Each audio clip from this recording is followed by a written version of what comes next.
Olá, sejam bem-vindos a mais um episódio do BioF5 Online, uma atividade realizada pelo PET Biologia UFC, em que reunimos assuntos que podem estar presentes no Enem. No episódio de hoje, iremos falar sobre as características gerais das plantas e, ao final, faremos algumas questões de edições passadas do Enem. Este episódio foi produzido pelos petianos Bianca Araújo, Caterine Prado e Eduardo Melo. As plantas são seres amplamente diversificados e adaptados para quase todos os ambientes do nosso planeta. Podemos pensar em diferentes exemplos de plantas que vivem em regiões áridas, frias, aquáticas, assim como possuem diferentes formas, texturas e cores. Juntamente com outros seres que fazem fotossíntese, as plantas são produtoras de matéria orgânica que nutre boa parte dos seres vivos da Terra, atuando na base das cadeias alimentares. Inicialmente, a hipótese mais aceita compreende a evolução inicial das plantas a partir de um ancestral em comum com as algas verdes, no período siluriano, de longas secas no planeta Terra em que houve muitas modificações. Sendo assim, há cerca de 500 milhões de anos, as plantas iniciaram a ocupação do ambiente terrestre. Este ambiente oferece às plantas vantagens como maior facilidade na captação da luz, já que ela não chega às grandes profundidades da água, e facilidade nas trocas de gases, devido à maior concentração de gás carbônico e gás oxigênio na atmosfera. Esses fatores são importantes no processo da respiração e da fotossíntese. As primeiras plantas que adaptaram-se ao meio terrestre são agrupadas no termo briófitas. Elas ocorrem em ambientes úmidos e desenvolvem melhor sem a luz do sol direta e incidente, pois ainda depende de água para realizar a condução dos nutrientes e também dependem da água para a reprodução.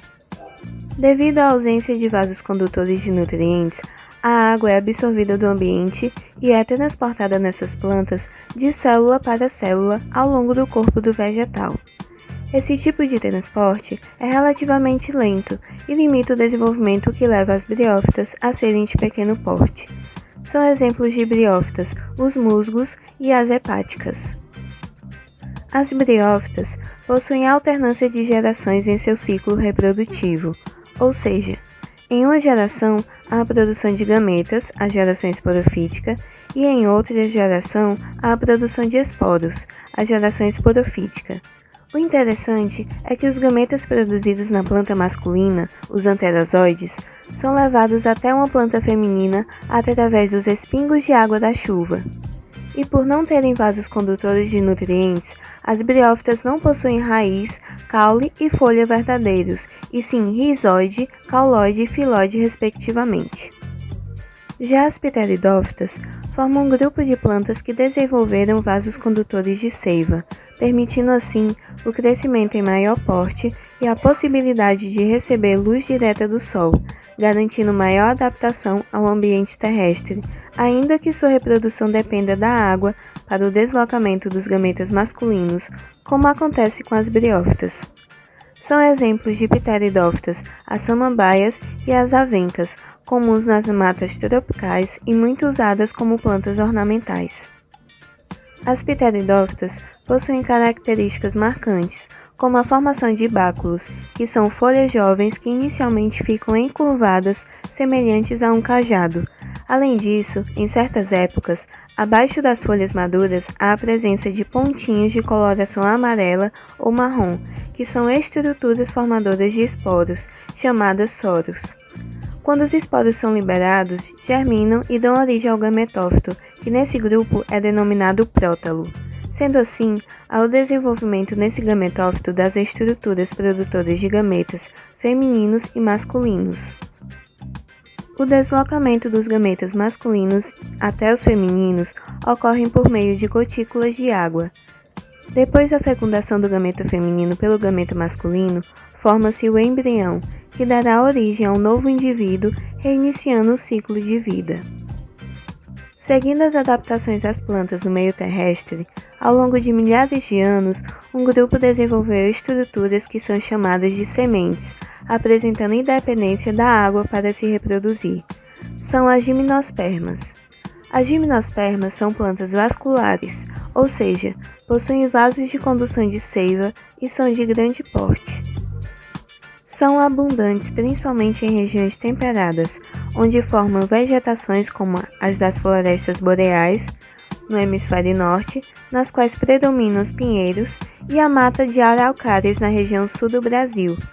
Outro exemplo de gimnospermas são as sequoias. Nas gimnospermas, as estruturas relacionadas com a reprodução sexuada são chamadas de estróbilos ou cones. Nos estróbilos masculinos são formados os grãos de pólen, que vão originar gametas masculinos. Nos estróbilos femininos são formados os gametas femininos. O gameta feminino fica no interior do óvulo e após a fecundação, há a formação do embrião e o óvulo transforma-se em semente, cuja função é proteger o embrião e fornecer-lhe alimento. Na gimnosperma mais conhecida do Brasil, o pinheiro do Paraná, as sementes são os pinhões e os estróbilos femininos que contêm as sementes se chamam pinhas. Nas gimnospermas, o grão de pólen é transportado pelo vento para chegar no estróbilo feminino da planta. Logo após, o grão de pólen desenvolve uma estrutura chamada tubo polínico, que transporta o gameta masculino até o feminino. O tubo polínico é fundamental para a reprodução, pois ele leva o gameta masculino até o feminino sem a necessidade de meio líquido. O surgimento dessa estrutura foi importante para a evolução das plantas, permitindo a conquista de ambientes terrestres, mesmo sem umidade elevada. No grupo de plantas chamadas angiospermas, houve uma grande diversificação de espécies e variedade de habitats. Além de serem plantas vasculares e que produzem sementes, ao longo dos milhares de anos houve o desenvolvimento das estruturas relacionadas com a reprodução sexuada, essencial para a adaptação desse grupo aos mais diversos ambientes. Estas estruturas encontram-se reunidas nas flores que, após a fecundação do óvulo, se desenvolvem em semente e fruto. Nesse sentido, as flores podem ser vistosas em cores e formas. Muitas vezes também exalam odor agradável e produzem um líquido açucarado, o néctar, que serve de alimento para as abelhas e vários outros animais. Mas é válido ressaltar que nem todas as flores têm partes coloridas ou são perfumadas. As flores que são ditas completas são formadas por um conjunto de partes contendo cálice, que é o conjunto de sépalas, geralmente são verdes, corola, conjunto de pétalas que podem apresentar várias cores, androceu, formado pelos estames, gineceu, formado por um ou mais pistilos. O estame é composto pelo filete e pela antera, onde se formam os grãos de pólen. O pistilo é composto pelo ovário e pelo estilete, cujo ápice é o estigma. No interior do ovário situa-se o óvulo. Há flores que apresentam apenas o androceu ou o gineceu, sendo portanto flores masculinas ou femininas respectivamente. A maioria delas, entretanto, possui androceu e gineceu na mesma flor. Na maioria das angiospermas, a polinização é realizada por animais, principalmente insetos e aves, que são atraídos pelo néctar, que são substâncias nutritivas produzidas pela flor. Após a fecundação, com o desenvolvimento do embrião, os tecidos do óvulo tornam-se desidratados e impermeáveis, e a estrutura toda passa a ser denominada semente. À medida que a semente se forma, a parede do ovário também se desenvolve, dando origem ao fruto, que irá abrigar a semente. Os frutos protegem as sementes e auxiliam na dispersão na natureza. Alguns são coloridos ou suculentos e atraem animais diversos que os utilizam como alimento. As sementes engolidas pelos animais costumam atravessar o tubo digestivo intactas e são eliminadas no ambiente com as fezes, em geral em locais distantes da planta-mãe. Isso favorece a espécie na conquista de novos territórios. É importante dizer que todos esses grupos de plantas se mantêm no nosso planeta. Logo, não é correto dizer que um grupo é mais evoluído, mas que cada grupo possui características que os diferem e determinam adaptações para viver em ambientes diferentes. Finalizando com uma breve revisão das características marcantes de cada grupo, ilustrado nessa imagem, as briófitas são avasculares, não possuem vasos condutores de seiva e possuem estruturas reprodutoras pouco evidentes. Já as pteridófitas são plantas vasculares que possuem vasos condutores de seiva, xilema e floema, permitindo mais eficiência e maior tamanho à planta. As gimnospermas, por sua vez, são plantas vasculares que possuem sementes, grãos de pólen e fecundação independente da água. Por fim, as gimnospermas são um grupo de plantas vasculares que possuem sementes, flores e frutos, além do grão de pólen e fecundação dos gametas independentes de água. Agora veremos como esse assunto pode ser abordado nas questões do Enem. A imagem representa o processo de evolução das plantas e algumas de suas estruturas. Para o sucesso desse processo, a partir de um ancestral simples, os diferentes grupos de vegetais desenvolveram estruturas adaptativas que lhes permitiram sobreviver em diferentes ambientes. A imagem representa o processo de evolução das plantas e algumas de suas estruturas. Qual das estruturas adaptativas apresentadas contribuiu para uma maior diversidade genética? A. As sementes aladas, que fornecem a dispersão aérea. B. Os arquegônios, que protegem o embrião multicelular.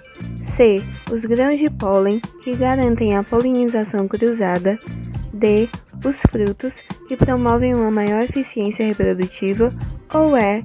Os vasos condutores, que possibilitam o transporte da seiva bruta? A resposta certa é o item C. A polinização cruzada por meio do grão de pólen permite que haja troca de material genético entre indivíduos diferentes, o que oferece maior variabilidade genética para os indivíduos resultantes. Caso os cientistas descobrissem alguma substância que impedisse a reprodução de todos os insetos, certamente nos livraríamos de várias doenças em que esses animais são vetores. Em compensação, teríamos grandes problemas com a diminuição drástica de plantas que dependem dos insetos para a polinização, que é o caso das: item A, algas; item B, briófitas, como os musgos; item C, pteridófitas, como as samambaias; item D, gimnospermas, como os pinheiros; ou item E, angiospermas, como as árvores frutíferas? A resposta certa é o item E. As angiospermas são o único grupo que possui polinização realizada por animais, como insetos e algumas aves e mamíferos, sendo a maior parte dos polinizadores compostos por insetos como abelhas. Bem, pessoal, esse foi o nosso conteúdo de hoje. Espero que vocês tenham aproveitado. Fiquem ligados nas nossas redes sociais e até o próximo episódio.